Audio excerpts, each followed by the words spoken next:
Hello students, in my last video I finished explanation of chapter 1, the portrait of a lady in Hornbill. In this video I am going to explain chapter 1, the summer of the beautiful white horse in snapshot, okay, by William Saroyan. So let us begin. It's very funny and humorous chapter, very interesting also, conveys us a message of honesty. So let us begin. Before begin the chapter, let me give you a small introduction to this story. The Summer of the Beautiful White Horse is written by William Saroyan.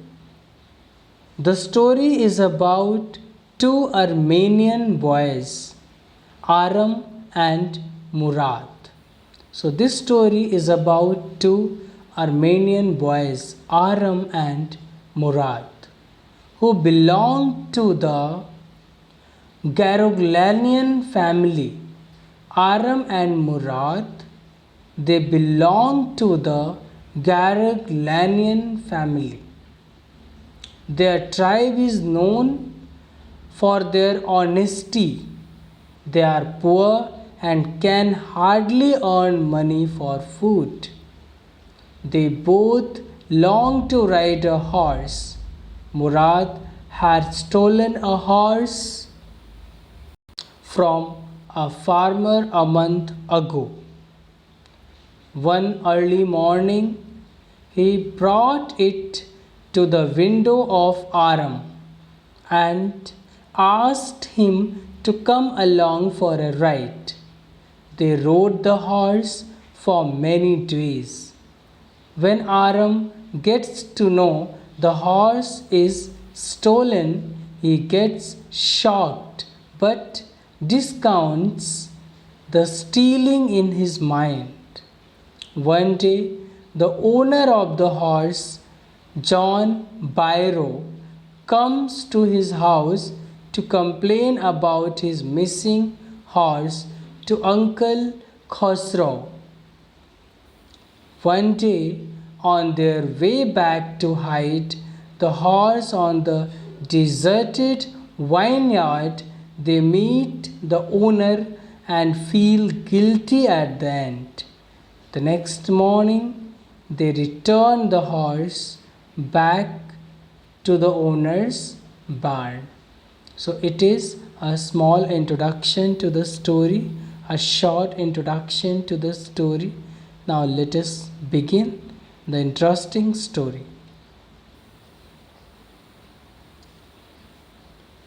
One day, back in the good old days, when I was 9 and the world was full of every imaginable kind of magnificence, and life was still a delightful and mysterious dream, my cousin Murad, who was considered crazy for everybody who knew him except me, came to my house at 4 in the morning and woke me up tapping on the window of my room.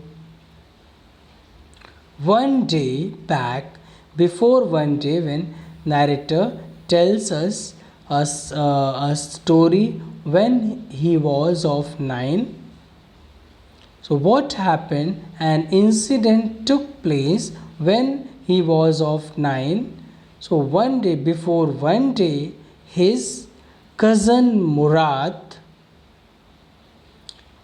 came with a horse, and narrator also calls those days good old days. Okay, those were good old days, and I was 9 and the world was full of every imaginable kind of magnificence. Those days, the world of, according to the narrator, the whole world of full of every imaginable kind of extremely beautiful things. So, according to the narrator, those days were extremely good. Those days were full of extremely beautiful things. So, here he emphasizes that those days were very pleasant for them, and life was still a delightful and mysterious dream. And for them, the life was delightful and mysterious dream. So the narrator tells that feeling of those days. Okay. My cousin Murad, who was considered crazy by everybody who knew him except me. So, the narrator's brother Murad was considered crazy by everybody, but the narrator did not consider him crazy. Okay, so that day, on that fine day, he came to my house. He came to narrator's house at 4 in the morning. At 4 in the morning, and woke me up, tapping on the window of my room, and woke the narrator up, tapping on the window of his room. So, in the first paragraph, the narrator tells us during those fine days, one day the narrator's cousin came to his house on a horse at 4 in the morning. So it was the time of early morning. At 4 in the morning, he came on a horse and waked the narrator up by tapping on the window of his room. Aram, he said. So the name of the narrator is Aram. Aram, he said. I jumped out of bed and looked out of the window. So the narrator, Aram, he jumped out of the bed and looked out of the window. I couldn't believe what I saw. So the narrator, Aram, couldn't believe what he had seen. It was morning yet. So yet it was morning, but it was summer, and with daybreak, not many minutes around the corner of the world, it was light enough for me to know I wasn't dreaming. So it was yet to morning, so it was during summer, so it was the time of dawn. Okay, but the narrator was sure that he was not dreaming. The light was enough for him to convince that what he had seen or what he was seeing, it was a reality. It was not a dream. My cousin Murad was sitting on a beautiful white horse. So the narrator's cousin Murad was sitting on a beautiful white horse. So after seeing Murad sitting on a beautiful white horse, the narrator could not believe. So that's why he said that I was sure that I was not dreaming, as the light was enough to convince me that it was morning. So I was not dreaming, I was sure. So what he had seen on which he could not believe? Yes, his cousin Murad was sitting on a beautiful white horse that morning, and it could not be believed by the narrator Aram. I stuck my head out of the window. He peeped out through the window and rubbed his eyes as he could not believe what he had seen. So that's why he was rubbing his eyes. Yes, he is in Armenian. Yes, he said, sorry. Yes, he said in Armenian. Armenian is a language of Armenia. Okay, official language of Armenia branch. So it was a language of Armenia. So in Armenia language, in Armenian, Murad said, yes, it's a horse. You are not dreaming. Murad informs the narrator that yes, really he was seeing a horse. He was not dreaming. Make it quick if you want to write. And further, Murad invites the narrator for writing and asks him if he wants write, he should be quick.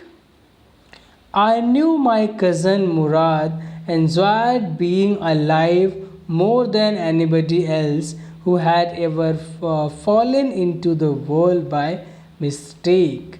But this was more than even I could believe. I knew my cousin Murad. The narrator here tells us that he knew his cousin Murad. He was a sort of person who enjoyed his life very much.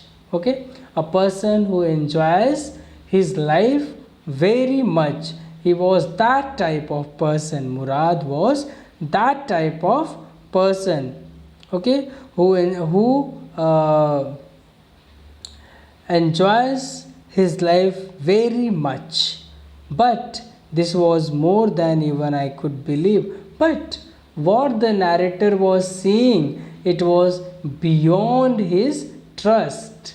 He could not believe what he was seeing. When Murad came on white horse, so it was so much surprising for Aram, for the narrator, as he could not believe that Murad could come on a horse. So Murad's coming on horse surprised the narrator. It shocked the narrator.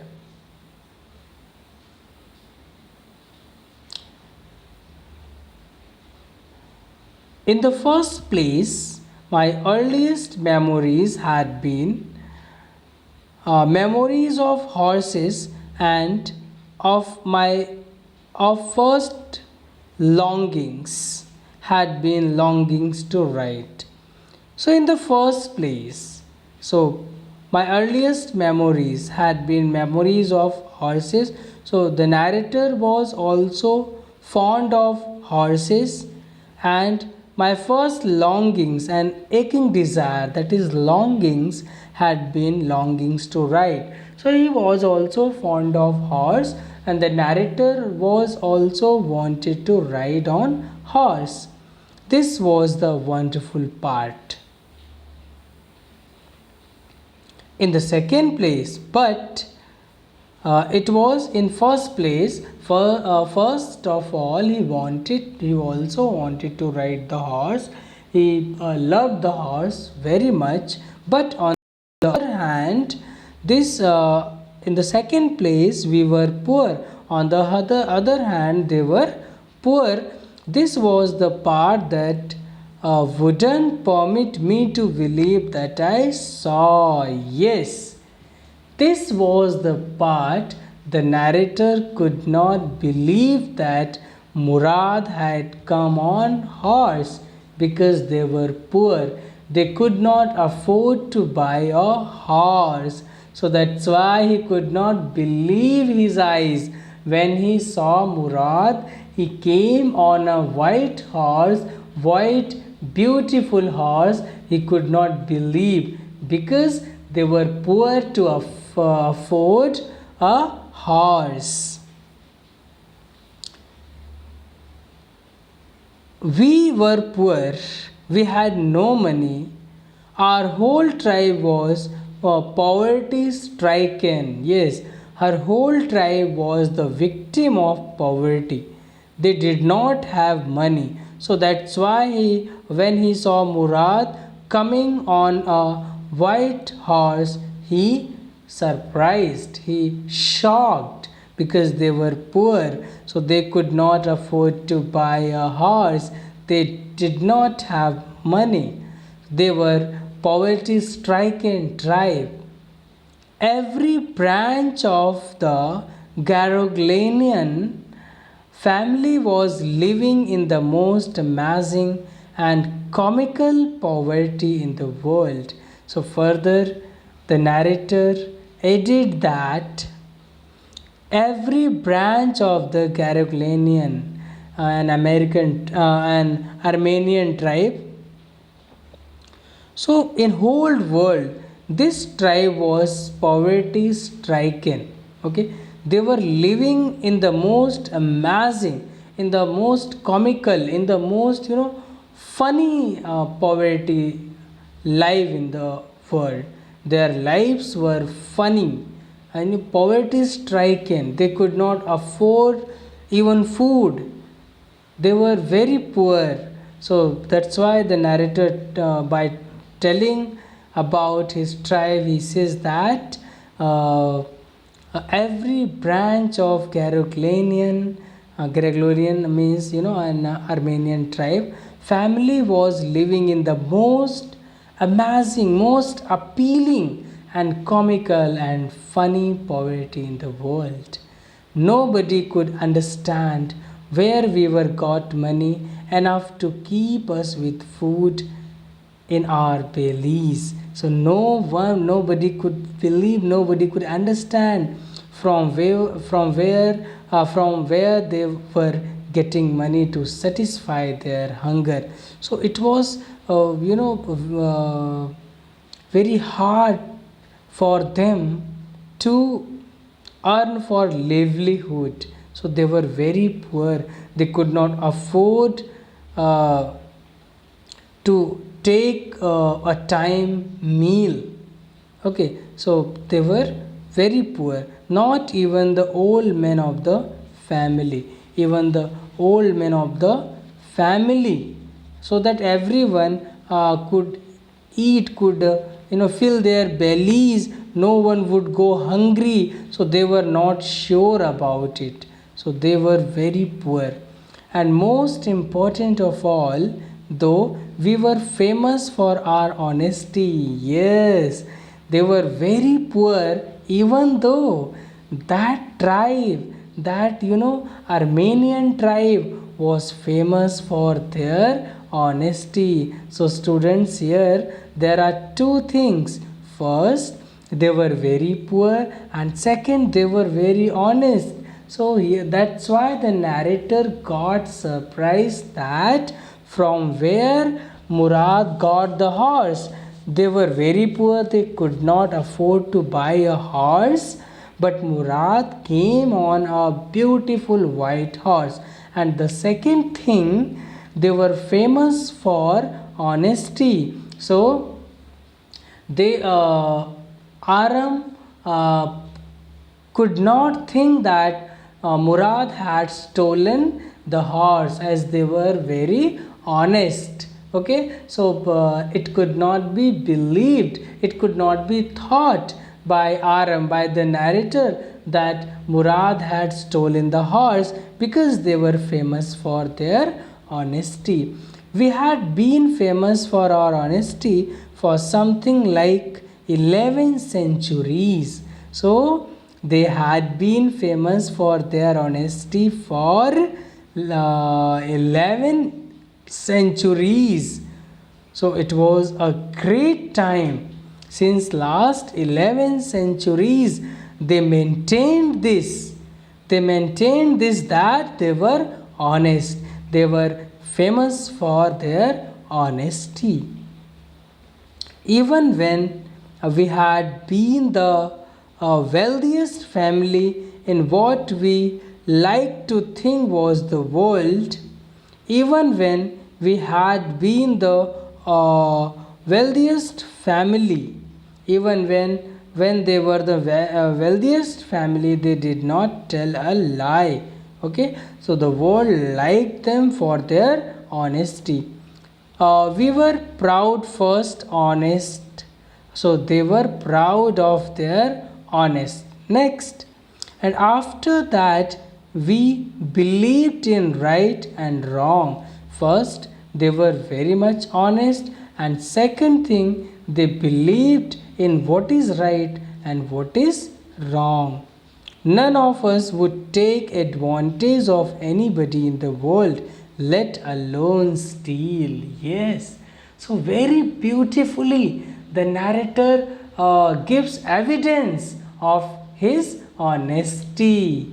He says that when he saw Murad on white horse, on beautiful white horse, he got surprised.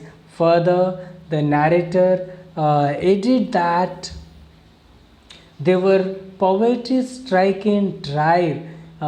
They belonged to poverty stricken tribe, so they could not afford to buy a horse. And on the other hand, the narrator tells us that they were famous for their honesty for 11 centuries. So the narrator could not think that Murad had stolen the horse. So that's why none of us would take advantage of anybody in the world. Even they were so honest, they were so good that they did not take advantage of anybody in the world, let alone the steal. And stealing, for such person who cannot take advantage of other people, stealing is a big thing for them. So that's why he was surprised, he was in dilemma that from where Murad got that beautiful white horse.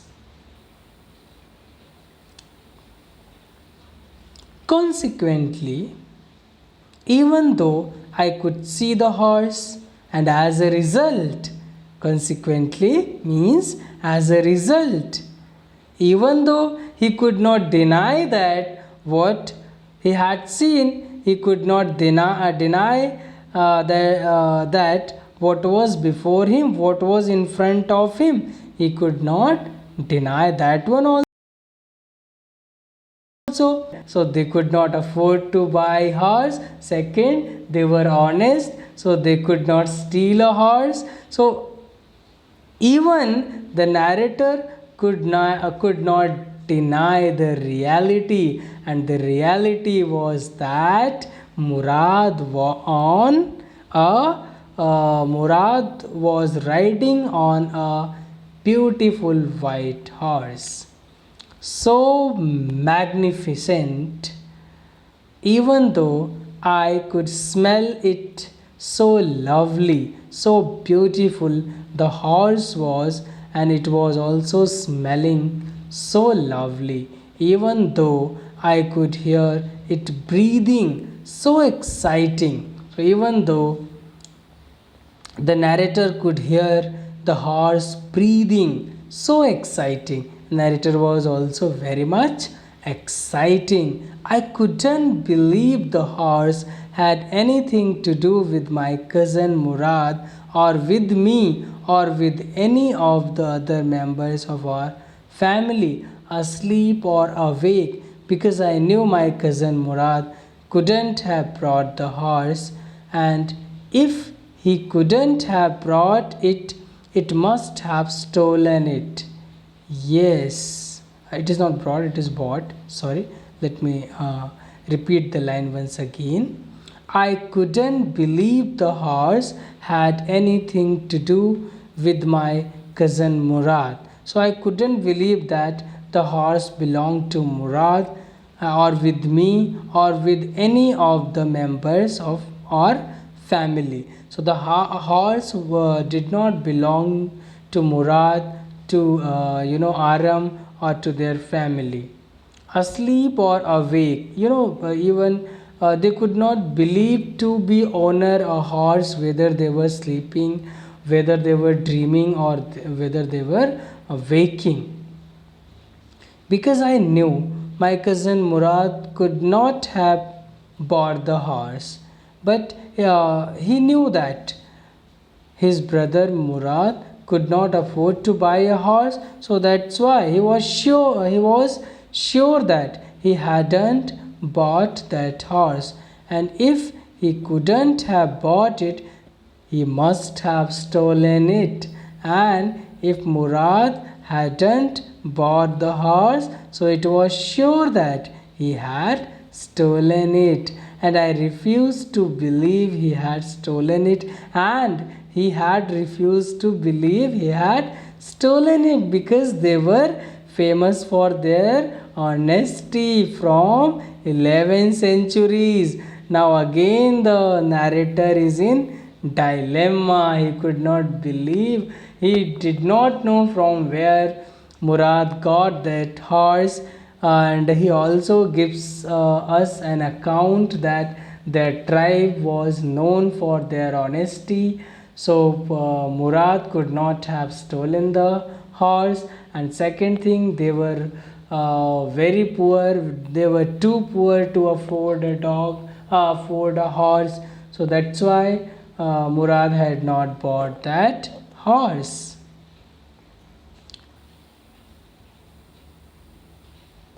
No member of the Garoclanian family could be a thief. So further, the narrator added that no member of the Garoclanian family known to be a thief. I started first at my cousin. I stared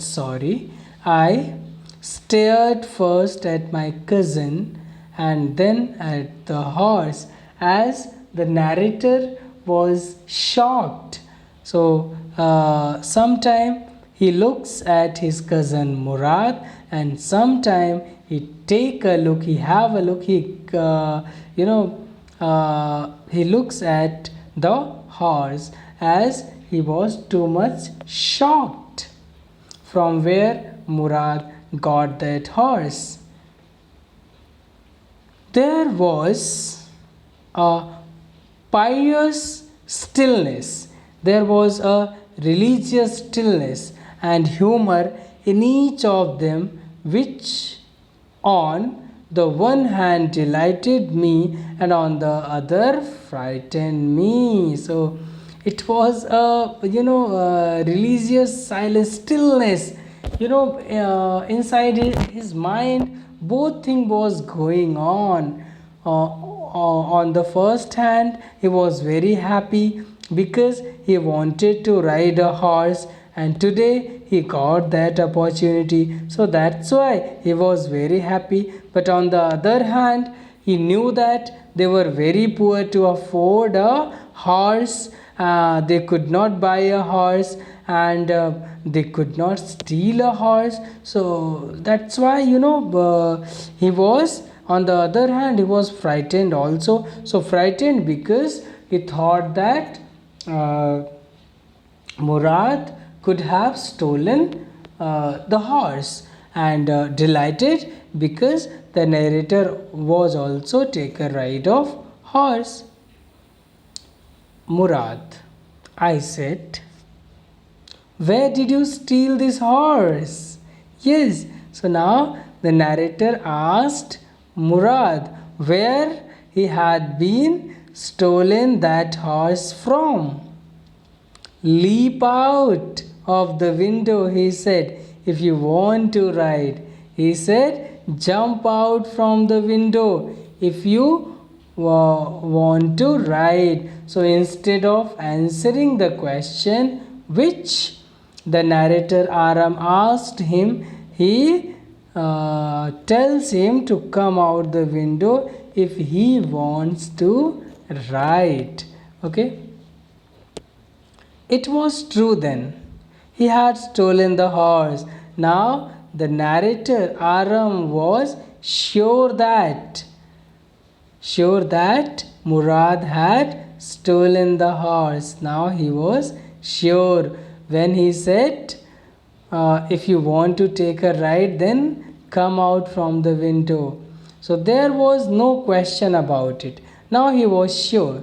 He had come to invite to ride or not as I chose. So he had come to invite me to ride or not as I chose. So if the narrator wants to ride, he could come. So he gave him a choice. Either he wants to ride or not. It was a choice for him from Murad.